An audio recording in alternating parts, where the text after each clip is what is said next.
अस्सलाम वालेकुम। Programme capital view के साथ मैं हूं नाहिद चौधरी।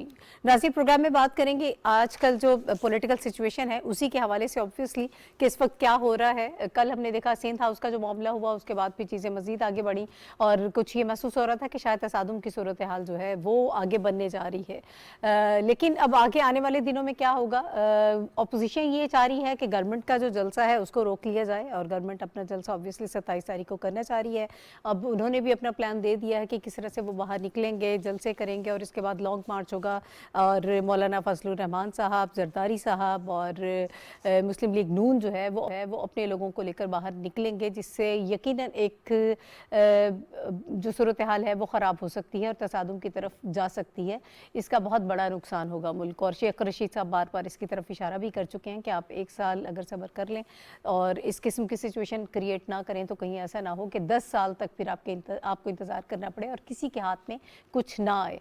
ये इस वक्त की सारी सिचुएशन है जो हंगामा आ रही है। उसके हवाले से आज खैर एक फवाद चौधरी साहब ने जो है प्रेस कॉन्फ्रेंस भी की, हमाद अजहर साहब ने भी की। उन्होंने ये कहा कि जो लोग हमारे जा चुके हैं उनमें से कुछ लोग वापस आ रहे हैं और यकीनन बाकी लोग भी वापस आएंगे। एक बड़ी इंपॉर्टेंट जो डेवलपमेंट हुई कि उनको शो कॉज नोटिस जो हैं 14 लोगों को आज इशू कर दिए गए हैं। उसमें 1 हफ्ते का टाइम दिया गया है और ये कहा गया कि वज़ीर आज़म साहब से ख़ुद मिलें और एक तो रिटन वो जवाब भी देंगे और ख़ुद अपने तहफ़्फ़ुज़ात या जो भी उनकी शिकायत है वो वज़ीर आज़म साहब से मिलें और उनको बताएं और इसके अलावा जो सिचुएशन है उसके हवाले से भी वो आगाह करें। अब देखें कि इसके बाद आगे चीज़ें कैसे बढ़ती हैं। क्या वो लोग आएंगे? लग नहीं रहा कि वो आकर मिलेंगे और अगर वो आकर नहीं मिलते हैं तो फिर मज़ीद क्या कार्रवाई हो सकती है। 63A के हवाले से भी वो चीज़ें उसी तरह से चल रही हैं। मंडे को जो है वो रेफरेंस दायर कर दिया जाएगा। क्या उसमें सिर्फ राय ली जाएगी या फिर हुकूमत इस पर पाबंद भी होगी कि सुप्रीम कोर्ट की तरफ से जो ओपिनियन आती है उस पर अमल करना है। इत्तेहादी किस तरफ जाएंगे, उसकी तरफ भी एक बहुत अहम चीज़ है। ये फैसला होना भी अभी बाकी है। चीज़ें कुछ तो क्लियर हो गई हैं लेकिन कुछ अभी भी जो है वो हमें अभाम नज़र आ रहा है, क्लैरिटी नहीं है। हम प्रोग्राम में इन सब चीज़ों पर बात करेंगे। इस वक्त मेरे साथ में मौजूद हैं शहजाद रज़ा, तज्ज़ियेकार हैं। बहुत शुक्रिया शहजाद आपका। और इसके अलावा टेलीफोन लाइन पर हमें ज्वाइन कर रहे हैं बैरिस्टर मोहम्मद अहमद पंसोता साहब, माहिर कानून हैं, तज्ज़ियेकार हैं। बहुत शुक्रिया बैरिस्टर साहब आपका भी हमें वक्त देने के लिए। और इसके साथ साथ वाया स्काइप हमें ज्वाइन कर रहे हैं अजहर सदीक साहब, माहिर कानून हैं। सर आपका भी बहुत शुक्रिया प्रोग्राम में वक्त देने के लिए। अगर आप लोग मुझे इजाज़त है अजहर सदीक साहब से मैं आगाज़ कर लेती हूँ। अजहर सदीक साहब, सर मुझे सबसे पहले तो ये बता दीजिएगा 63A की जो तशरीह गवर्नमेंट चाह रही है उसकी जो इंटरप्रिटेशन है हर कोई मुख्तलिफ तरीके से कर रहा है, अपने अपने तरीके से कर रहा है। इस वक्त जो है कुछ समझ में नहीं आ रहा है। हालांकि कुछ चीज़ें तो बहुत वाज़ेह भी हैं लेकिन एम्बिग्युइटी जो है वो भी मौजूद है। तो गवर्नमेंट जा रही है सुप्रीम कोर्ट की तरफ, मंडे को ये रेफरेंस वो लेकर जाएंगे। अब सुप्रीम कोर्ट की तरफ से जो तशरीह होगी आप क्या समझते हैं कि वो किस किस्म की तशरीह हो सकती है? और दूसरा, क्या गवर्नमेंट पाबंद होगी कि जो वहां से इंटरप्रिटेशन की जाएगी अब आपने उस पर अमल करना है या उसको सिर्फ एक राय के तौर पर लिया जाएगा? अजहर सदीक साहब, आपको 63 की इंटरप्रिटेशन के हवाले से तारीख पर जाना पड़ेगा। जब संगठन की सियासत और बाकी मामला हुए, तमाम सियासी जमातों का कंसेंसस हुआ मिसाक जमहूरियत के जरिए और 18वीं तरमीम के जरिए। 2 चीजें बड़ी अहम है। एक आर्टिकल 63A का इनकॉर्पोरेट आर्टिकल 258(2)B के जिसमें 5 साल से पहले हुकूमत को डिसॉल्व करने से जो तरीकाकार एक दिया हुआ था कि सदर इख्तियार इस्तेमाल करते थे वो खत्म कर दिया गया, डायल्यूट कर दिया गया।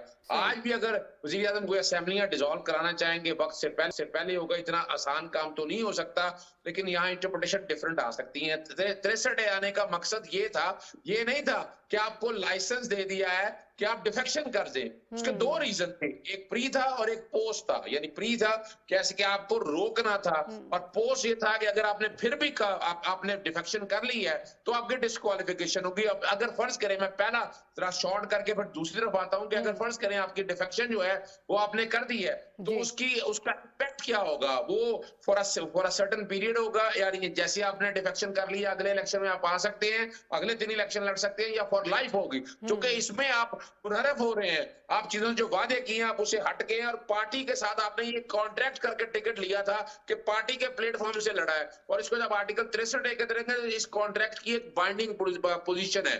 अब यहाँ जब ये आप जाएंगे तो इसका इंपैक्ट जो आप सुप्रीम कोर्ट के सामने है वो 62(1)(f किस तर्ज के ऊपर है कि ये डिस्क्वालिफिकेशन अगर होती है तो फॉर लाइफ होगी या फॉर अ सर्टेन पीरियड होगी। अमूमन बात यही है कि इसकी जो मैं समझता हूं कि अगर इंटरप्रिटेशन में ये बात आई that is going to be for a life. अब आते हैं दूसरी बात की तरफ कि यहाँ होना क्या चाहिए था। 63A के मामले में हमें नेशनल असेंबली के जो रूल्स हैं 2007 में उसमें तरामीम आनी चाहिए थी, वो तरामीम आ नहीं सके, जिसमें ये तय होना था कि डिफेक्शन अगर कोई कर रहा है, मिसाल के तौर पर अब आपके पास एविडेंस इतनी आ चुकी है इसलिए शोकाज कर दिया आपको और मौका दिया है कि अगर वाकई आप डिफेक्शन नहीं करने जा रहे, आप आए अगर एक्सप्लेन करें और आप बताएं आप पार्टी को यहां तरामीम होनी थी, वो तरामीम हो नहीं सकी है। वो आज भी तरामीम फिक्स करके मेंबरशिप सस्पेंड की जा सकती है। नंबर ऑफ इशू ऐसे हैं जो आप आज भी नेशनल असेंबली के रूल्स में ला सकते हैं। और सर यहीं पर बात रुकने वाली नहीं है, एक बात और बड़ी अहम है, वो पूरा समझने की जरूरत है कि फर्ज करें आपने ये सारा काम कर दिया, अपना यानी डिफेक्शन रोकने के हवाले से ये चीजें भी आप सामने ले आए, तो जो पार्टी से कॉन्ट्रैक्ट लेके आया हुआ है, जो कॉन्ट्रैक्ट करके आया हुआ है, अगर वो कॉन्ट्रैक्ट तोड़ रहा है उसके कॉन्सिक्वेंस होंगे। इसका तरीका अगर आप जमीर की वजह से आप करना चाह रही हैं तो जाएं आप इस्तीफा दें, इस्तीफा दे के आगे नया इलेक्शन लड़ लें, आपको किसी ने रोका है। लेकिन ये जो तरीकाकार जिस तरह दिया है, और यहाँ भी स्पीकर ने जब मैंने ना अपने आखिरी बात खत्म कर देता इस बात को, कभी क्या स्पीकर ने मुख्तलिफ राय इस पर लीगल ओपिनियन लिए, वजारत कानून से, अटॉर्नी जनरल से कि ये हालात है 63 की इंटरप्रिटेशन क्या होगी। जवाब में कहा कि आर्टिकल 186 के तहत जो है ना एक ये भी ऑप्शन दी कि सुप्रीम कोर्ट से ओपिनियन लिया जा सकता है। अब सुप्रीम कोर्ट का जो ओपिनियन होगा अकॉर्डिंग टू माय ओपिनियन, जो कि सुप्रीम कोर्ट इंटरप्रिटेशन कर रही है, ये एक तरह से बाइंडिंग होगा। और जब वो मिसाल के तौर पर अगर इजलास बुला भी लिया, अगर इजलास लगा भी लिया, तो स्पीकर नेशनल असेंबली के पास इख्तियार है कि वो रूलिंग देकर के जब तक सुप्रीम कोर्ट से ओपिनियन नहीं आता, मैं आर्टिकल 63A के हवाले से जो अदम एतमाद की तहरीक आती है मैं उसको फिक्स नहीं करता और वो रूलिंग कहीं चैलेंज नहीं हो सकती है। Number of judgements are there. तो मामला मैं समझता हूं बड़ा क्लियर और वाज़ेह हो चुका है। वक्त है कि सुप्रीम कोर्ट की जो ओपिनियन आएगा, ओपिनियन के बाद आप चीजें आगे चलेंगी। ठीक है। अच्छा बैरिस्टर साहब, आपकी भी क्या यही राय है कि इसी तरह से मामलात आगे बढ़ेंगे? इसके साथ थोड़ा सा हम ये भी ऐड कर लेते हैं कि ये भी कहा जा रहा है, एक थ्योरी ये भी है कि चेयरमैन सेनेट वाली जो 2019 जुलाई 2019 की उनकी तरफ से जो रूलिंग थी, उसके नतीजे में हो ये सकता है कि स्पीकर जो है वो अपने चैम्बर में इसको किल कर दें और ये मामला आगे बढ़े ही ना, क्योंकि उसमें ये है कि इजलास एक तो समन किया जाता है, उसमें ये सारी कार्रवाई की जाती है, लेकिन जो रिक्विजिशन पर इजलास तलब किया जाए, जो रिक्विजिट हो, उसमें ये कार्रवाई नहीं हो सकती। उसके बाद फिर इसको अपोजिशन और बाकी लोग लेकर सुप्रीम कोर्ट जाएं या इस्लामाबाद हाई कोर्ट जाएं, 1-1.5 महीना उसमें भी गुजर जाएगा। क्या ऐसा ही है? देखें जी, अजहर सदीक साहब ने बड़ी तफसील से इसके ऊपर बताया है। मैं सिर्फ 2-4 चीजें ऐड करना चाहूंगा। पहली तो बात यह है कि now that the matter has been referred to the honourable supreme court, तो टिल सच टाइम कि उसके ऊपर ओपिनियन नहीं आता, और ये एक कॉन्स्टिट्यूशनल प्रोविजन आर्टिकल 186 के तहत भेजा गया है एडवाइजरी जुरिस्डिक्शन में, तो अगर सुप्रीम कोर्ट के ओपिनियन से पहले आप कोई कार्रवाई करते हैं तो उसकी इतनी जल्दी मुझे समझ नहीं आएगी, नंबर 1। ठीक है। नंबर 2, वो ओपिनियन होगा बाइंडिंग, और उसमें 2 सवाल आते हैं। एक तो अजहर सदीक साहब ने सवाल बड़ा पर्टिनेंटली फ्रेम किया है कि लाइफ टाइम डिस्क्वालिफिकेशन है या नहीं। अगर कोई चीज जिसके लिए लाइफ टाइम डिस्क्वालिफिकेशन होनी चाहिए तो वो ये काम है, खरीदो फरोख्त और अपना जमीर बेचना, ना कि आप बाकी चीजों पर लाइफ टाइम डिस्क्वालिफिकेशन करें। इस तरह तो फिर नवाज शरीफ साहब जो हैं उन्होंने टैक्स मिस डिक्लेरेशन की थी, उस पर उनको फिर आपने लाइफ टाइम क्यों वो किया। इसी तरह और बेशतर वाकयात हैं, या अगर कोई पार्लियामेंटेरियन अपना जो है वो डिक्लेरेशन नहीं देता, उस पर आप उसको लाइफ टाइम के लिए नाअहल कर देते हैं। सवाल ये है उसके पीछे रैशनल आइन का, कानून का, या मैं आपको इंग्लैंड की एग्जांपल देता हूँ कि अगर एक बैरिस्टर ड्राइविंग करता हुआ पकड़ा जाए विदाउट लाइसेंस, तो उसका फॉर लाइफ लाइसेंस इसलिए कैंसिल हो जाता है कि डिसऑनेस्टी का एस्पेक्ट आ जाता है। डिसऑनेस्टी किसी भी महजब माशरे में बर्दाश्त नहीं की जाती कि आदमी अपना जमीर बेच रहा है क्योंकि लोगों के वोट लेके आके इधर वो आके अपनी बाइंग एंड सेलिंग शुरू कर दे। आगे चलते हैं सुप्रीम कोर्ट में। दूसरा क्वेश्चन मेरा ख्याल है गवर्नमेंट जो फ्रेम करके भेजेगी कल, वो ये होगा कि आर्टिकल 63A1 जिसका क्लॉज का जिसका हमने जिक्र और तस्करा किया था, कि उसमें एक एस्पेक्ट ये भी है कि ही चेंजेस हिज पॉलिटिकल पार्टी। अब इन तमाम जो लोग सिंध हाउस में जो पार्टी कर रहे हैं, उन तमाम लोगों का नजर आ गया है कि उन्होंने अपनी पॉलिटिकल पार्टी चेंज कर ली है, वरना वो क्यों जाएंगे दूसरी तरफ। तो इस सिचुएशन में क्या पार्टी हेड उनको शो कॉज दे के प्रोसीजर शुरू कर सकता है? इस पर भी सुप्रीम कोर्ट की तशरीह आएगी।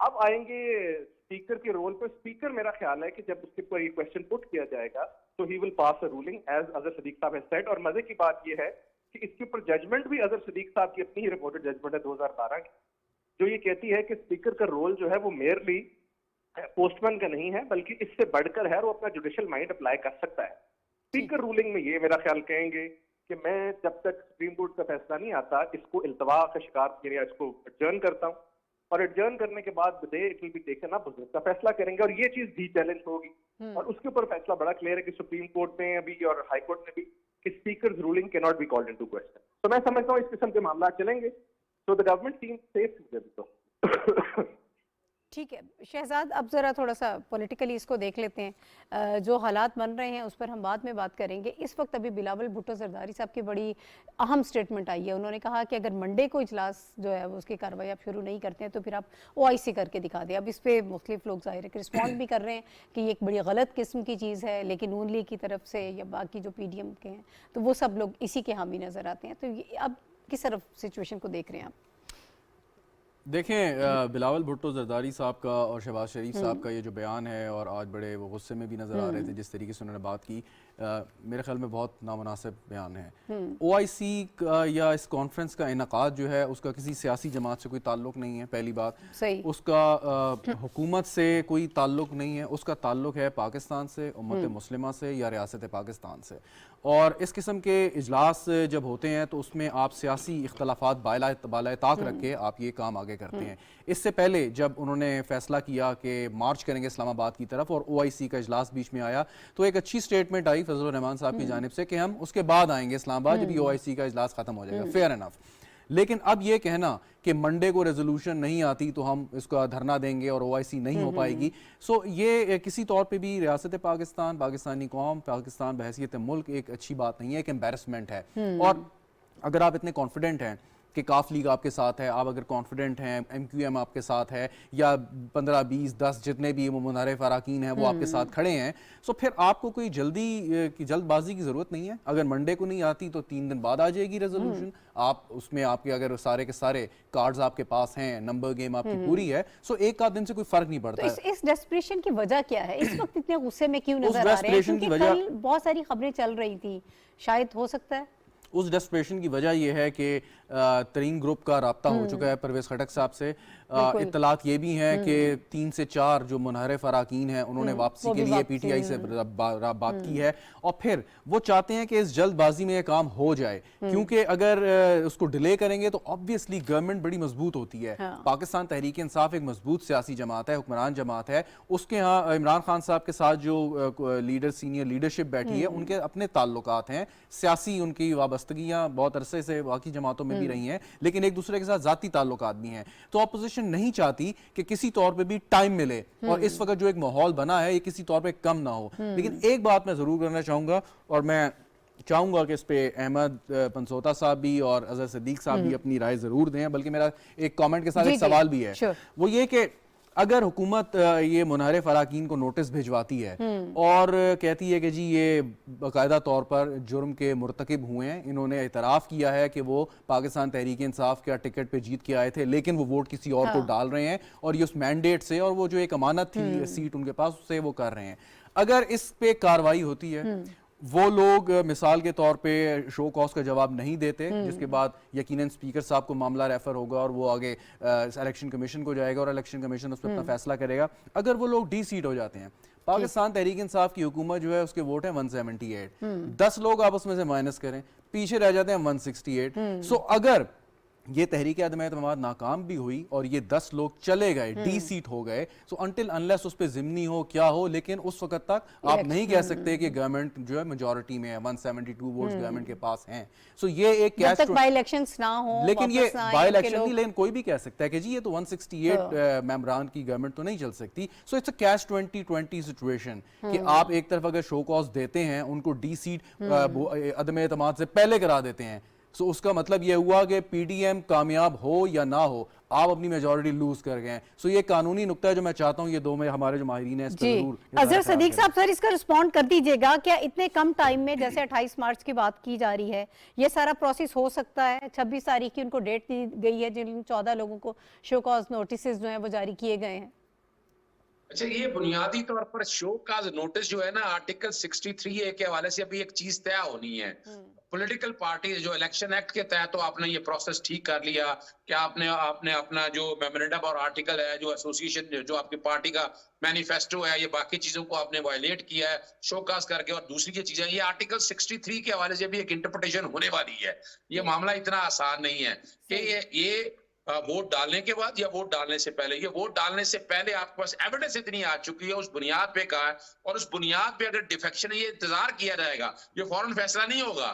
सुप्रीम कोर्ट के ओपिनियन का इंतजार किया जाएगा। अगर सुप्रीम कोर्ट इस बात को वजाहत के साथ आ जाता है कि ये डिफेक्शन करने से पहले, यानी फ्लोर क्रॉस करने से पहले और फ्लोर क्रॉस करने के बाद इसका इतलाक हुआ, फ्लोर क्रॉस करने के बाद का इतलाक तो वजाहत नजर आती है, लेकिन उससे पहले के इतलाक के हवाले से ये फौरी काम नहीं हो सकेगा। और दूसरी जो बात आपने कही है वो बड़ी अहम है शहजाद, जो बात कही है, हमारे इस वक्त जो हालात है ना कि पीटीआई के 155 अरकान है और 23 जो है ना वो उनके इत्तेहादी लोगों के हैं, 162 अपोजिशन के हैं, उसमें 84 पाकिस्तान मुस्लिम यूनियन के हैं, 56 पीपल्स पार्टी, बाकी चीजों को मिलाकर अगर ये लोग, यानी मिसाल के तौर पर अगर आपने इनके इस्तीफे कबूल कर लिए या इनको आपने निकाल दिया, आपने डी सीट कर दिया, तो वो सीटें सारी जो है ना वो खाली हो जाएगी और अल्टीमेटली इसका इंपैक्ट पड़ेगा कि आपकी मेजोरिटी जो है ना वो कम पड़ जाएगी। मैं नहीं समझता कि इन हालात के अंदर वो ऐसी कोई जो पाकिस्तान तहरीके इंसाफ है ऐसा कोई इकदाम करेगी। वो डेफिनेटली मौका देगी उनको। अगर इस्तीफे दे भी दे तो इस्तीफे मंजूर करने का इस्तेकाक जो है वो स्पीकर के पास है। पीछे भी माजी में आप देखते रहे हैं कि अभी तक ऐसे इस्तीफे जितने भी दिए गए हैं वो इस्तीफे इमरान खान साहब के, यानी पाकिस्तान मुस्लिम लीग नून की गवर्नमेंट में दिए गए थे, वो कबूल नहीं किए गए थे। तो ये वाला अपना जो बात की है ना कि यहाँ पर अगर इस्तीफे मंजूर हो जाते हैं तो फिर इसका अल्टीमेटली नुकसान पाकिस्तान तहरीके इंसाफ को हो सकता है। मैं नहीं समझता कि वो करेंगे। अभी एम्बिग्युइटीज बहुत ज्यादा है। सुप्रीम कोर्ट की जजमेंट आने के बाद ये फैसला किया जाएगा कि आर्टिकल 63 का इतलाक प्री इलेक्शन होने से, डिफेक्शन करने से पहले होगा या बाद में होगा। और उसके बाद लेकिन अजहर साहब एक सवाल है मेरा, अजहर सिद्दीक साहब एक सवाल है। सवाल ये है कि बैरिस्टर एतजाज एहसन साहब ने जो इसकी एक तशरीह पेश की है वो कहते हैं जी कि ठीक है फ्लोर क्रॉस करना एक जुर्म है और अगर वो करेंगे तो आईन पाकिस्तान के आर्टिकल 63 का आप हवाला दे रहे हैं उसके तहत उनको सजा मिल सकती है। लेकिन एक बंदा इंटेंशन जाहिर करता है कि जी मैंने ये जुर्म करना है लेकिन वो करता नहीं, तो क्या आप उसके इंटेंशन की बुनियाद पर सजा दे सकते हैं या आपको इंतजार करना पड़ेगा कि जुर्म हुआ तब हम उसको सजा देंगे? यानी कि प्रिवेंशन का कोई इसके अंदर जो है वो चांस नहीं है, ये उनकी इंटरप्रिटेशन है। तो अच्छा, आर्टिकल 63A की यही तो इंटरप्रिटेशन सुप्रीम कोर्ट के सामने अब गई है। ये देखे ना, अभी तो फ्लोर क्रॉस अगर नहीं किया लेकिन उसके action speaks louder than any. अगर देखा जाए कि उन्होंने जो इक़दामात किए हैं वो ये शो कर रहे हैं कि वो बाकायदा बिक गए हैं या टिकटें खरीद ली हैं या उन्होंने कोई कमिटमेंट्स हो गई हैं। They have decided, they have shown their mind. यानी अब ये बात मोटिव से आगे चली गई है। अगर कानून शहादत के ऑर्डिनेंस के अगर तौर पर लिया जाए, अगर बेनजीर भुट्टो का, इफ्तिखार चौधरी का केस है कि जब आपको रिवर्ट ना करें, अभी तक इनमें से किसी ने आके रिवर्ट नहीं किया है, या तो आकर ये रिवर्ट करे उन जो कि ये जो आपकी पब्लिक स्टेटमेंट है टीवी और चैनल्स पे आ गई है, they are considered to be an evidence under the Qanun Shahadat order और जजमेंट इसके ऊपर मौजूद है। मैं नहीं समझता कि आप डी ट्रैक कर देंगे, या तो आप आगे कहें इसीलिए उन्होंने इंटेलिजेंटली शोकाज की है। वो शोकाज के जवाब में कहेंगे जो टीवी पे जो बातें सारी आई हैं ये गलत है, हम पार्टी नहीं छोड़ रहे, हम डिफेक्शन नहीं कर रहे, जो पार्टी लीडर हमें कहेगा उस पर अमल दरामद करेंगे। तो इसलिए ये इतना आसान नहीं बात है। लेकिन अगर आप सिर्फ खाली इन पे जाएं, अभी तक किसी भी पार्टी जो है ना मेंबर ने आकर ये पब्लिकली नहीं कहा है कि मैंने ऐसा कुछ नहीं कहा है। वो जो मर्जी कहते रहे। अब एविडेंस उनके अगेंस्ट काफी गैदर हो चुकी है और अल्टीमेटली कल उनके खिलाफ ये इस्तेमाल हो सकती है। इसीलिए इंटेलिजेंटली जो काम किया गया, जो दूसरा जो शोकास दिया गया है ना, ये पॉलिटिकल पार्टी के लिए ये आर्टिकल 63 के साथ है ही है। लेकिन बुनियादी जो बात बड़ी है वो है कॉन्ट्रैक्ट का, और आर्टिकल 63A को सामने रखकर देखा जाए तो ये इतना आसान काम नहीं है। इस तरह आशिया गुलनैल के केस में हम इसको बड़ी चीजें वजाहत के साथ आ चुकी हुई हैं, तो इतना आसान काम शायद ये ना हो। ठीक है, तो बैरिस्टर साहब आपको भी लग रहा है कि ये वाकई आसान काम नहीं है, और अगर इसी तरह से होता है, अगर 25 मार्च को लेट्स सपोज अगर शुरू हो जाती है समाअत इसके ऊपर, तो आपके हिसाब से क्या आपकी ओपिनियन है कब तक ये मरहला मुकम्मल हो सकता है और तब तक ये सारा मामला जो है इल्तवा का शिकार रहेगा? पहली तो बात ये जी, मैं आपके सवाल के जवाब से कि एक बड़ी जरूरी चीज है, हमारे पाकिस्तान के लीगल जायंट्स जो हैं, एतजाज एहसन साहब, अशतर आफ्ताब साहब, तमाम लोग उनका एक ओपिनियन है, उस ओपिनियन में एक चीज जिसका मैं समझता हूँ कि थोड़ी सी हम बड़ा जैसे कहते हैं इतराम से उसमें ऐड करना चाहेंगे, और वो चीज ये है कि आर्टिकल 63A(1) जो है उसका पहला क्लॉज ये है कि एब्सटेन फ्रॉम वोटिंग और ज्वाइन्स अनदर पॉलिटिकल पार्टी। अच्छा, आप मुझे एक बात बताएं, ज्वाइनिंग अ पॉलिटिकल पार्टी और क्या होती है जब ये लोग टीवी पर आके कह रहे हैं जी हमें अगली टिकट वादा हो गया। बिल्कुल। ज्वाइनिंग अ पॉलिटिकल पार्टी और क्या होती है कि वो PML N के साथ या किसी और पॉलिटिकल पार्टी के साथ उनकी टर्म्स तय हो गई हैं। ज्वाइनिंग अ पॉलिटिकल पार्टी पे ऐसा क्लैरिटी नहीं है, और मेरा ख्याल है ये इस काउंट के ऊपर बड़ा इजीली एक्शन लिया जा सकता है, जो कि इमरान खान साहब ने लोग तो ये समझ रहे हैं ना कि वो वोट करें, वोट तक तो बात जाएगी बाद। पहली बात ये, वो तो जाके पहले ही छलांग मार के अगले कैंप में बैठ गए बिल्कुल। और सिंध हाउस में उन्होंने पनाह ले ली है, तो उससे क्या जाहिर होता है, क्या वो वहां पर जाकर कोई लूडो स्टार गेम के कंपटीशन खेलने गए हैं? वो ऑफ कोर्स वहां पर जाकर पॉलिटिकल पार्टी चेंज की उन्होंने।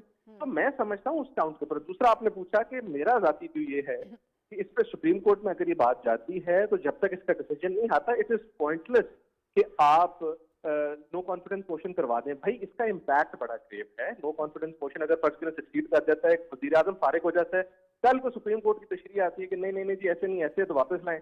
ये कोई गुड्डा गुड्डी का खेल तो नहीं है, ये बड़ी इंपॉर्टेंट चीज है। इस पे I think till such time that we have a possible clear interpretation we should hold the matter, we should stay the matter. कौन सी इधर कॉन्स्टिट्यूशनल आग लगी हुई है जी कि हमें जल्दी है किसी चीज की? ये मेरी इस पॉइंट ऑफ व्यू। ठीक है शहजाद, अब आपको क्या लग रहा है? एक तरफ से तो बहुत प्रेशराइज किया जा रहा है, जैसे बिलावल भुट्टो जरदारी साहब ने पहले जो आज की और बाकी PDM की जो एक राय है कि फौरी तौर पर शुरू किया जाए, लेकिन दूसरी तरफ अब ये सारी जो लीगली सारी चीज़ें जब तक मुकम्मल नहीं होगी, ये सारी चीज़ें तो तब तक तो मुश्किल हो जाएगी ना। तो तब ये दरमियान का जो टाइम है, क्या ये फिर इसी तरह जलसे जुलूसों में और बाहर निकल कर जो एक तसादुम की सूरत हाल पैदा करने की कोशिश की जा रही है, उसको ज़्यादा गुंजाइश मिल जाएगी? देखिए, बात यह है कि ये चीज़ जो सारी इस वक्त क्रिएट हुई है, इसने मेरे ख्याल में वज़ीर आज़म इमरान खान को काफ़ी कुछ सिखाया भी होगा। एक नई सिचुएशन है ना, एक पहली दफ़ा इस तरीके से एक चीज़ आई है उनके खिलाफ, उनकी हुकूमत के खिलाफ, और ये सारे जमा होके, उसकी वजह कोई भी हो, जैसे वो बात करते हैं कि जी ये सारे देखें सियासी लोग क्यों इकट्ठे होते हैं, या तो वो कॉमन इंटरेस्ट यानी कि एक मुश्तरका मफाद हो या मुश्तरका दुश्मन हो। अब यहाँ पे मुश्तरका मफाद भी है जिसका जिक्र बार बार वज़ीर आज़म और उनके वज़रा कर रहे हैं, और मुश्तरका दुश्मन भी है इमरान खान की शक्ल में, तो इस वजह से वो इकट्ठे हैं। एक चीज़ तो ये। दूसरी बात ये कि व्हाट इफ के ये वोट ऑफ कॉन्फिडेंस हो गया और कामयाब, नो कॉन्फिडेंस हो गया और कामयाब हो गया, थोड़ी देर के लिए अस्यूम करते हैं कि PTI की हुकूमत खत्म हो गई, चले गए, अगले 1.5 साल का लाएअमल क्या है? अभी हमें बताया जा रहा है कि शहबाज शरीफ चीफ मिनिस्टर होंगे, परवेज इलाही साहब शहबाज शरीफ वजीर आजम होंगे, शहबाज शरीफ साहब वजीर आला होंगे, गिलानी साहब के बारे में बात आ रही है कि वो चेयरमैन सेनेट बन सकते हैं। इस तरह की चीजें चल रही हैं। तो ये 1.5 साल तकसीम हो गए। 1.5 साल का अरसा इस वक्त जो पाकिस्तान की सूरत हाल है, IMF के साथ आप नेगोशिएशन में हैं, आपने रिव्यू आगे आएगा, FATF के आपके मामला चल रहे हैं, उसमें आप ग्रे लिस्ट में रहते हैं या वापस जाते हैं। मुल्क में बेरोजगारी यकीनन है, मुल्क में महंगाई है, इस वक्त एक इंटरनेशनल क्राइसिस हुआ हुआ है, चला है, ऑयल की प्राइसेस ऊपर जा रही हैं। पॉइंट इस कि ये 1.5 साल में क्या करेंगे? इस वक्त आप कहते नारा लगाते आए, और यही पाकिस्तान मुस्लिम लीग नवाज की हिकमत अमली और नैरेटिव था कि हुकूमत को उसके वजन से गिरने दें, कि उनके मुताबिक 3.5 साल में पाकिस्तान तहरीक इंसाफ की हुकूमत ने बड़ी तबाही मचाई, अब इनको सियासी शहीद ना होने दें, इनको इलेक्शन के करीब तक जाने दें, और मजीद तबाही करेंगे, हमारे लिए बड़ा आसान होगा कि बासानी हम अवान इक़्तिदार में आ जाएंगे। अब अगर इस 3.5 साल में प्री मैच्योरली खान साहब चले जाते हैं, सो अगले 1.5 साल के लिए शहबाज शरीफ आते हैं, वो क्या करेंगे? वो कौन सा ऐसा तीर चलाएंगे, क्या काम करेंगे? सो 1.5 साल बाद जो सवालात इमरान खान से होने थे वो शहबाज शरीफ साहब से होंगे। लोग उनसे पूछेंगे जी, वो फिर ये नहीं कहेंगे कि 3.5 साल पहले तहरीक इंसाफ ने क्या किया, वो कहें आप वादे करके आए थे कि जी हम इस हुकूमत को हटा के वापस कुछ रिवर्स कर देंगे। सो 1.5 साल में आपने क्या किया? ह्यूमनली इम्पॉसिबल है। और आप यकीन करें कि ये जो पाकिस्तान की सियासत है, इसमें इनकम्बेंसी फैक्टर बहुत मैटर करता है, कि आप अगर एक हुकूमत दूसरी दफा नहीं इलेक्ट हो पाती, उसकी वजह यह है कि क्योंकि वो फैसले ऐसे करती है कि अवाम में पजीराई नहीं होती। सो अगर ये 1.5 साल का कुशन PTI को मिल जाता है, और जो भी हुकूमत अगर बनती है, इट्स अ बिग इफ, वो आती है, सो इलेक्शन से पहले अवाम के सवालों के जवाब उन्हें देने होंगे कि महंगाई क्यों है, क्या है। खान साहब बासानी खड़े होकर बात कर सकते हैं कि जी मैं सही सिमत में जा रहा था, इन्होंने मुझे रोका और अब ये जो खराबी है इसकी जिम्मेदारी है। वो तो अभी भी कहते हैं, आज भी उन्होंने कहा जब रिंग रोड का इफ्तिताह कर रहे थे, उन्होंने कहा ये बहुत अच्छा काम इन्होंने किया है, क्योंकि मुझे अंदाजा हो गया है कि पब्लिक में मेरी मकबूलियत कितनी है। लोग जो महंगाई की तरफ जा रहे थे वो मेरे साथ खड़े हो गए, वो महंगाई को भूल गए। 1.5 साल बाद जो सवालों के जवाब तहरीक इंसाफ देती, अगर ये कामयाब होती है तो उन्हें देने पड़ेंगे। लेकिन एक चीज और मेरे ख्याल में, अब वजीर आजम इमरान खान साहब को अपने दोस्तों की और दुश्मनों की, वो लोग भी जो उनकी सफों में मौजूद हैं, बहुत अच्छे तरीके से तमीज़ हो गई होगी और उनकी कोशिश यही होगी कि अगली दफा अगर आए तो सिंगल लार्जेस्ट पार्टी हो जो बासानी किसी भी सियासी बैसाखी की मदद के बगैर हुकूमत कायम कर सके। ठीक है असर सदीक साहब, सर ये एक बहुत बड़ा सवाल है कि अगर हम ये फर्ज कर लेते हैं, अज्यूम कर लें कि अगर ये जो है कामयाब हो जाती है, नो ट्रस्ट मोशन कामयाब हो जाए, तो उसके बाद की सूरत हाल क्या होगी। शहबाज शरीफ साहब ने इशारा किया कि नेशनल गवर्नमेंट की तरफ हम जाना चाहते हैं जिसमें सारी जमातें होंगी और पीटीआई नहीं होगी, उनको अपोजिशन में बिठा दिया जाएगा। तो सर क्या हमारे आइन में कोई गुंजाइश है इसकी? अच्छा, हमारा आईने पाकिस्तान बड़ा क्लियर है। नेशनल गवर्नमेंट तो मेरे लिए मैं नहीं समझता ये आइन के अंदर ये गुंजाइश है। अब नेशनल गवर्नमेंट या कौमी हुकूमत मेरी समझ से बाहर है। ये इत्तेहादी कह के मिलाकर तो अब मिला बाद है तो ये मिसनॉमर है। मैं नहीं समझता ये किसी भी तरह से हमारे आईने पाकिस्तान में फिट होता है। ये तो अवाम को बेवकूफ बनाने की कोशिश करी है, लेकिन 2011 में इमरान खान साहब ये बात कर चुके थे। एक वक्त आएगा कि ये सारी सियासी जमातें इकट्ठी होंगी और वो बात बड़ी वाज़े तौर पर हमारे सामने आ चुकी है। अब सवाल बड़ा सिंपल सा है, ये इनका एजेंडा जरा समझ लीजिएगा। ये हुकूमत करने नहीं आ रहे, ये हुकूमत को टॉपल करने के लिए आ रहे हैं। किस लिए? कि इन्होंने हुकूमत, मिसाल के तौर पर अगर तहरीक अदम एतमाद कामयाब हो जाती है तो उसके बाद ये बजट तक ये रहेंगे, महीना 2 महीना अगर ये रहते हैं तो बजट के बाद ये असेंबलियां डिसॉल्व करने की कोशिश करेंगे। वजह है कि इनके पास एजेंडा कोई नहीं है। 1.5 साल में 6 महीनों में मैं चैलेंज कर रहा हूँ, आपके टीवी पे चैलेंज कर रहा हूँ, जरा बता दें इकोनॉमी कैसे कंट्रोल करेंगे, पेट्रोल कैसे कम करेंगे, महंगाई कैसे कम करेंगे, टैक्स बेस कैसे बढ़, किसी के पास इनके पास कोई एजेंडा नहीं है। अब दूसरी तरफ अगर देखा जाए तो ये और दूसरा, अगर मिसाल के तौर पर ये अगर ऐसा करते हैं, मान लें अगर ऐसा हो गया तो अगर वक्त से पहले ये डिसॉल्व करेंगे तो I am going to be the first person जो ये चैलेंज करेगा कि आपने 5 साल से पहले कैसे असेंबलियां डिसॉल्व कर दी, क्या ऐसा रीजन था, बदनी थी, मैलाफेडी। और इसमें बड़ी जजमेंट मौजूद है कि वक्त से पहले जब 58(2) के तहत भी असेंबलियां डिसॉल्व होती रही हैं, उसके बाद मोहतरमा बेनजीर भुट्टो की अगर असेंबली बहाल नहीं हुई तो नवाज शरीफ की असेंबलियां बहाल हो चुकी थी। तो ये तो, और एक बात और याद रखिएगा, मिसाल के तौर पर एक ये बड़ा एक लीगल सवाल है कि तहरीके आदम एतमाद के हवाले से चलें फर्ज करें ये बात आ जाती है कि डिफेक्शन अलाउ है, नहीं, ये तब होगा कि जब डिफेक्शन हो, कैसे चले होगी डिफेक्शन। अब डिफेक्शन होने के बाद पार्टी लीडर के पास इख्तियार है कि उन लोगों को सारों को अपना डिफेक्शन का लॉ लगा के डिस्क्वालीफाई करने का एक प्रोसीजर दिया हुआ है, अपना शोकास करेगा, डिक्लेयर करेगा, मामला चला जाएगा स्पीकर से होकर नेशनल असेंबली के पास, तो दोबारा नया वजीर आजम तो भी बनाना है। नया वजीर आजम ने भी 172 वोट लेने हैं कॉन्फिडेंस के। जब ये सारे डिस्क्वालीफाई हो जाएंगे तो वो कहां से पूरे करेंगे 172 मेंबर। तो इतना आसान काम नहीं है। कॉन्स्टिट्यूशनल क्राइसिस आने वाले वक्त में देखने वाले हैं। ये पॉलिटिकल गिमिक्स जो करना चाह रहे थे, तो मैं तो देखें कोई इसको माने या ना माने, आज जो बिलावल साहब ने जो स्टेटमेंट दिया है ना, जो एक बात है, उस स्टेटमेंट ने माइंड इनका, इनकी इंटेंशन, मोटिव, वो सारा क्लियर कर दिया है। यानी क्या जरूरत पड़ी थी कि जनाब ओआईसी का इजलास नहीं होने देंगे। इसका मतलब क्या है कि आप कोई ये नहीं चाह रहे आवाम की भलाई के लिए, आपके पीछे माइंड के पीछे बहुत वो शरारत है जो सामने आ चुकी है और आवाम को अब समझ आ गई है। बड़ा मुश्किल नजर आ रहा है मुझे लग रहा है कि यहाँ ये मामला इमरान खान जीतने के बाद आने वाले इलेक्शन के अंदर इतनी क्लियर मेजोरिटी के साथ आएगा कि जो वो काम करना चाह रहा है, लग रहा है वो कर सकेगा।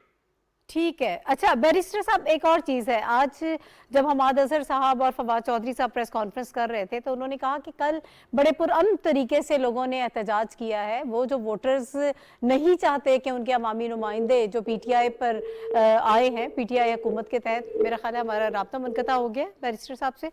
मैं आपकी तरफ आती हूँ शहजाद, ये बड़ी अहम उन्होंने आज ये बात की है कि वो लोग, कल भी हमने देखा कि एक ऑडियो कॉल भी आई, कुछ वीडियोस भी आ रही हैं, उन्होंने कहा हमारे कुछ लोग जो हैं वो राब्ते भी हमसे वापस कर रहे हैं, और बल्कि किसी एक के हवाले से तो उन्होंने कहा कि उनके भाई ने हमसे राब्ता किया है और कहा है कि सिंध हाउस से हमें बाहर निकाला जाए, हमें बाजियाब कराया जाए। एक ये चीज़, इसके हवाले से मैं चाहती हूँ कि अपनी राय दीजिएगा कि ये कितनी बड़ी कामयाबी होगी अगर कुछ लोग वापस आ जाते हैं। प्लस जो कल लोगों ने एहतजाज किया, लोगों ने मुजाहिरे किए जाके बाहर, उन लोगों की तरफ जिनको हम लोटास कह रहे हैं, या जिन लोगों ने हॉर्स ट्रेडिंग के नतीजे में जो है वो दूसरी तरफ जाकर बैठ गए हैं, तो उन्होंने कहा कि ये बेदारी है जो इमरान खान साहब ने लोगों में पैदा की है, तो ये कोई बुरी बात नहीं है। हॉर्स ट्रेडिंग का लोगों को समझ में आना चाहिए ये कितनी बुरी बात है। अगर वो पुरम तरीके से बाहर निकलते हैं तो इसको मेरा ख्याल है कि नेगेटिवली नहीं लेना चाहिए। देखें, अगर पुरअमन तरीके से एहतजाज करते हैं तो वो तो आईनी हक है, इस पे हुकूमत भी मुत्तफ़िक़ है, अपोजिशन भी, सारी सियासी जमातें, सारे रियासती इदारे।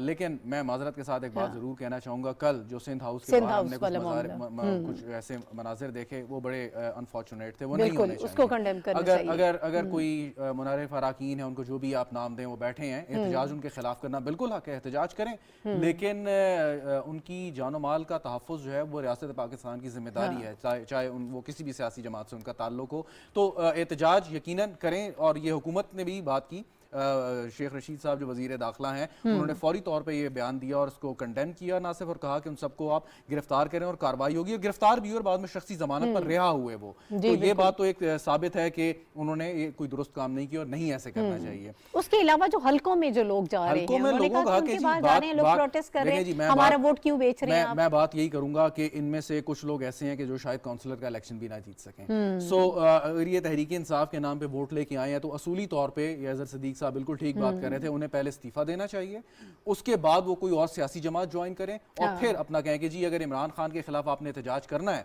तो आप इस्तीफा दें, ना कि इमरान खान का वोट ले जाके भेज दें। एहतजाज तो इमरान खान के खिलाफ कर रहे हैं, वोट भी इमरान खान का भेज रहे हैं, यानी अखलाकियात का तकाजा तो ये है। एक चीज ये हो गई। दूसरी बात ये कि जब ये आप एहतजाज का सिलसिला आप चलाएंगे आगे और इसमें कोई तसादुम की खुदा न खास्ता सूरत हाल पैदा होगी, तो वो एक बात बिल्कुल सही नहीं है। OIC कॉन्फ्रेंस के हवाले से जो आज बयानात आए हैं वो किसी तौर पर भी मुनासिब नहीं है। आपके पास अगर इतनी कुव्वत है तो आप चंद दिन इंतज़ार भी कर सकते हैं, लेकिन अगर ये एक बात होती है कि आप इमरान खान साहब जब आए और उन्होंने एक नया विजन दिया नौजवानों में और बहुत पॉपुलर हुए, और उसके बाद लाहौर का एक तारीखी जलसा आपको याद होगा, जी बिल्कुल, उस जलसे के बाद एक लाइन लग गई पाकिस्तान तहरीक इंसाफ में लोगों की आमद की, बड़े बड़े नामवर लोग आए, इलेक्टेबल्स आए, और सियासी मजबूरी के तहत तहरीक इंसाफ को उनको एक्सेप्ट करना पड़ा। क्यों कि उन्होंने सियासत भी करनी है, ठीक है, यंग लोगों को वो लेके आए, कई ऐसे हमें नए चेहरे नजर आते हैं, लेकिन सारे के सारे वो रिप्लेस नहीं हो सकते कि जो आपका एक सिस्टम बना हुआ है।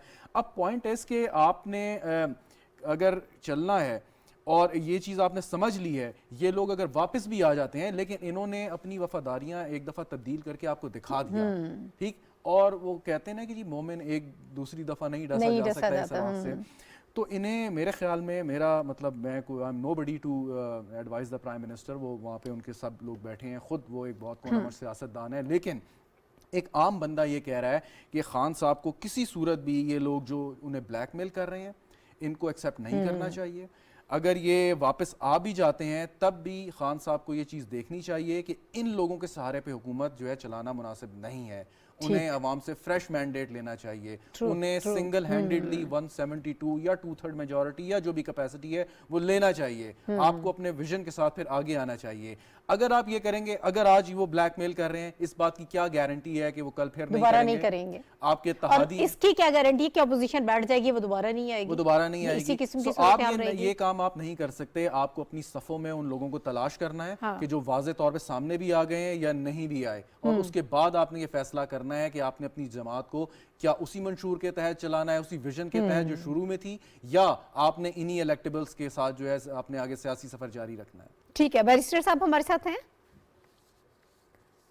अजहर सदीक साहब आपकी तरफ आती हूँ। सर, ये बड़ी आम बात की है शहजाद ने कि जी बैरिस्टर साहब हैं हमारे साथ? जी। अच्छा, मुझे ये बताइएगा सर कि इस वक्त हम बात कर रहे हैं कि एक मर्तबा तो अपनी वफादारियां मशकूक कर ली, और अब अगर वो वापस भी आते हैं तो आप उन पे यकीन नहीं कर सकते हैं, ये एक बात हो गई। अब इससे पहले जिन लोगों ने मंजर आम पर आके टिकट्स की बात की कि नून लीग के टिकट्स उनको मिलेंगे, उसके हवाले से अब ये सुना जा रहा है कि नून लीग में भी बड़ी तशवीश पाई जाती है कि इनके साथ जरदारी साहब ने किस तरह से इनको ये वादा इनके साथ कर लिया कि इनको टिकट्स दी जाएंगी, बल्कि आज कोई एक इजलास था वो भी उन्होंने उसको भी मुलतवी कर दिया। तो अब ये तशवीश उस तरफ भी है, जो वहां पे वफादार नहीं थे वो बाकी पार्टीज के साथ किस तरह से अपनी वफादारी शो कर पाएंगे? देखिए जी, पार्टी लीडर के अलावा तो वफादारी आप किसी से भी एक्सपेक्ट नहीं कर सकते। इस मुल्क की जो हिस्ट्री रही है, अगर आप देखें तो हर सियासतदान, मेजॉरिटी ऑफ देम उन्होंने अपनी वफादारियां चेंज की हैं, अपनी पॉलिटिकल पार्टी चेंज की हैं, बट यहाँ पर जो मामला है वो उससे भी आगे है। यहाँ पर तो आप सिटिंग गवर्नमेंट और आईनी बंदिश के बावजूद आप चेंज कर रहे हैं। बिल्कुल इस चीज की तो इजाजत कहीं पर भी नहीं। और मैं समझता हूँ कि बिल्कुल उन पार्टी में भी तशवीश है, और पुराने लोग जो वहाँ बैठे हुए हैं वो ये बात करेंगे, जिन लोगों ने जेलें काटी है अपनी पार्टी के लिए, जिन लोगों ने डिफिकल्ट सर्कमस्टांसेस का सामना किया है, अब आके ये जो स्टाइल है ये गिरेंगे और ये अपनी मिनिस्ट्रीज ले लेंगी या वहां जाके सेटलमेंट करवा लेंगी। तो आई डोंट थिंक सो कि this is an acceptable form.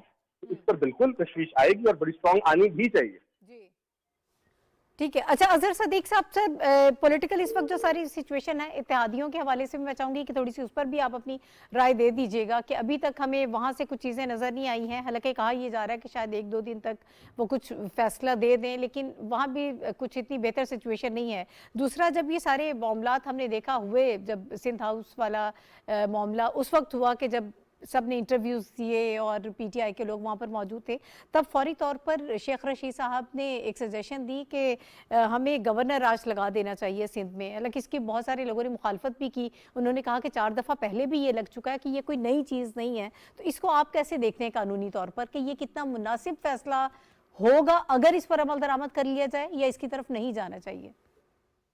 देखिए, पहली बात तो जहां तक ये है कि हमारी सियासी जमातों को यानी बड़ा एहतियात रखनी चाहिए कि इस वक्त हम ओआईसी का इजलास करने जा रहे हैं और पूरी दुनिया की नजरें इस वक्त है और पाकिस्तान बहुत अहम हो चुका है। पीटीआई के जो वर्कर, मैं नहीं समझता अगर पीटीआई ने खुद कॉल दी होती तो 100 बंदा तो नहीं, तो कम से कम 10-12, 20-25 हजार लोग होने चाहिए थे। वो जज्बात में अपने आए और ये जज्बात भी उठने चाहिए। ये गलत बात है, उसको हर तरह से कंडेम करना चाहिए। पर्चा भी हो गया और वो गिरफ्तार भी हो गए और अदालत के जो कि बेलेबल ऑफेंस है वो सारा वाजी। लेकिन एक बात देखे ना, एक बात तो हमें आना चाहिए, फेडरेशन ऑफ पाकिस्तान है, स्टेट विद इन स्टेट है, कि आप स्टेट को तो ना अपना चैलेंज करें ना। सूबाई हुकूमत है, अगर सूबाई हुकूमत गैर कानूनी काम कर रही है और आप कहें कि आप उसको प्रोटेक्शन है आपके, इसमें कोई शक नहीं कि आप सिंध हाउस में भी रहें तो आपको गैर कानूनी काम की इजाजत दी नहीं जा सकती है। आपने जो किया है it's basically a violation of constitutional and statutory norms, कि आपको ये इजाजत नहीं है और आप खुला खुला कह रहे हैं कि हमने उनको बिठाया है, रखा हुआ है। ठीक है, मेहमान के तौर पर रखें आप अपनी, लेकिन आपकी इंटेंशन और मोटिव बड़ा क्लियर है। अगर हम और लोग जो कह रहे हैं ना कि गवर्नर राज लग नहीं सकता, देखिए गवर्नर राज लगाना कॉन्स्टिट्यूशनल है। जो आर्टिकल 232 से आगे सारे पढ़ लेंगे, 234 गवर्नर। मैं अभी सपोर्ट नहीं कर रहा, लेकिन ये जहां तक बात है ना, जहां कॉन्स्टिट्यूशन फेलियर हो तो आपके आइन ने ही वॉल, सेफ्टी वॉल फराहम किया हुआ है कि अगर एक पॉलिटिकल गवर्नमेंट आप ऐसी बैठा दें जो बैठ के कॉन्स्टिट्यूशन को वायलेट कर रही है। आपके सामने आम आदमी की जिंदगी क्या हाल हुआ है जिनमें उनमें नहीं जाऊंगा, लेकिन कॉन्स्टिट्यूशनल फेलियर बहुत सारे मौजूद हैं। रास्ता खुद दिया 234 के अंदर, और 2 महीने के लिए सदर जो है वो गवर्नर राज लगा सकते हैं। और ये बकायदा देखिए दूसरा भी तरीका दिया हुआ है कि अगर आपके दोनों हाउस में एक रेजोल्यूशन पास होती है, नेशनल असेंबली कर देती है, सेनेट पास कर देती है, तभी आप लगा सकते हैं। अगर उसको एक्सटेंड करना है, अब सवाल यहाँ पर पॉलिटिकल ये आता है कि पीपल्स पार्टी वही थी जिसने 2009 में पंजाब में गवर्नर राज लगाया था। ये रिकॉर्ड की बात है। इस वक्त लगाना या नहीं लगाना, लेकिन मैं नहीं समझता कि इस वक्त पॉलिटिकल विजडम यही होगा कि ये ना लगाया जाए। अगर आप मुझसे कानूनी तौर पर समझना चाह रहे हैं तो हालात ऐसे हैं कि सिंध के लोग तंग हैं, परेशानियां बहुत ज्यादा है। MQM और इत्तेहादी जमातें बड़ी दफा मुतालबा कर चुकी हैं कि उनकी सुनी नहीं जा रही, आम आदमी की आवाज सुनी नहीं जा रही है, कॉन्स्टिट्यूशनल फेलियर है। तो वो अगर कानूनी तौर पर लगाना चाहे तो कानूनी तौर पर मौजूदा हालात मेरी जाती राय के मुताबिक एग्जिस्ट करते हैं, लेकिन पॉलिटिकली अगर देखा जाए तो नहीं लगाना चाहिए। ठीक है, पॉलिटिकली लगाना नहीं चाहिए, लेकिन गुंजाइश मौजूद है, लगाया जा सकता है। और ये पहली मरतबा नहीं, इससे पहले भी 4 मरतबा लग चुका है। बहुत शुक्रिया। शहजाद रजा हमारे साथ मौजूद थे, अजहर सदीक साहब हमारे साथ मौजूद थे, बैरिस्टर अहमद पंसोता हमारे साथ मौजूद थे। नाज़रीन, पॉलिटिकल सिचुएशन के हवाले से हम बात कर रहे थे। बहुत सारी नई चीज़ें आ रही हैं, डेवलपमेंट्स हो रही हैं, उसके साथ हम आपको आगाह कर रहे हैं। लेकिन बहरहाल कुछ मैच्योरिटी, वही बात जो हम पहले भी करते आए हैं कि मैच्योरिटी का मुजाहरा करना चाहिए हमारी तमाम जो पॉलिटिकल पार्टीज़ हैं उनको, क्योंकि हालात ख़राब करना किसी के लिए भी बेहतर नहीं है, बल्कि इससे मुल्क का नुकसान होगा। और ख़ास तौर पर जब मईशत की हम बात करते हैं, अगले 1.5 साल में हमें नहीं मालूम कि इसी किस्म की सिचुएशन चलती रही तो फिर आप पाकिस्तान किस तरह से सर्वाइव करेगा। इसके साथ ही नाहिद चौधरी को इजाज़त दीजिए। अल्लाह हाफ़िज़।